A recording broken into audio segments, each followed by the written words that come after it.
Bonjour à tous et bienvenue sur la chaîne de EDI, électricité, domotique, informatique.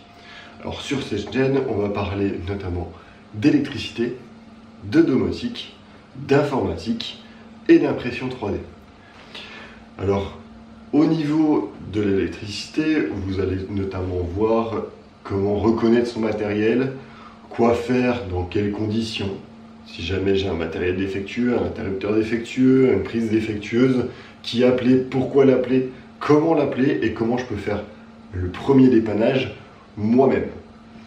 Dans la domotique, on va apprendre comment utiliser le matériel, comment le choisir, quels sont les besoins qu'on peut avoir, comment déterminer ces besoins aussi.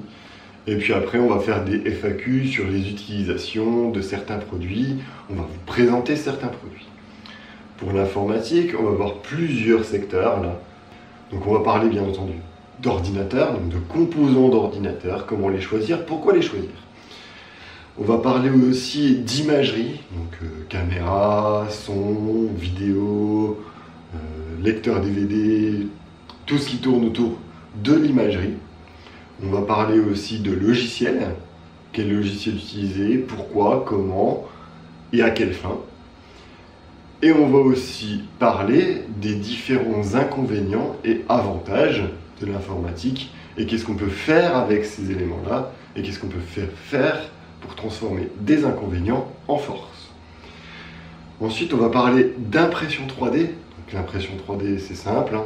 C'est une imprimante qui imprime du plastique en 3D. Donc, il fait certaines couches et qui va faire une pièce 3D. Alors, dans l'impression 3D, on va notamment parler des imprimantes, des différentes imprimantes qu'il existe, pourquoi on les utilise, comment on les utilise et dans quel cas on les utilise. On va aussi parler des logiciels qui nous permettent de faire les pièces 3D. On va parler de la matière première utilisée, donc des différences entre telle ou telle matière première, tel ou tel filament, qu'est-ce qu'il faut utiliser, pour quelles conditions il faut l'utiliser, puisqu'il y a aussi des règles en vigueur là-dessus. Et dans ces 4 domaines-là, on va aussi parler des différentes normes qu'il existe, des différentes règles à respecter pour ne pas s'intoxiquer, notamment avec l'impression 3D, mais aussi avec l'informatique. Qu'est-ce qu'il faut respecter en cas d'incendie de tel ou tel matériel? Donc, comment gérer, en gros, la technologie dans votre quotidien. Je vous laisse donc avec les vidéos sur cette chaîne. Si jamais elles vous plaisent, vous pouvez laisser des pouces bleus, bien sûr, et commenter si jamais vous avez des réflexions à nous faire ou des suggestions à nous faire parvenir.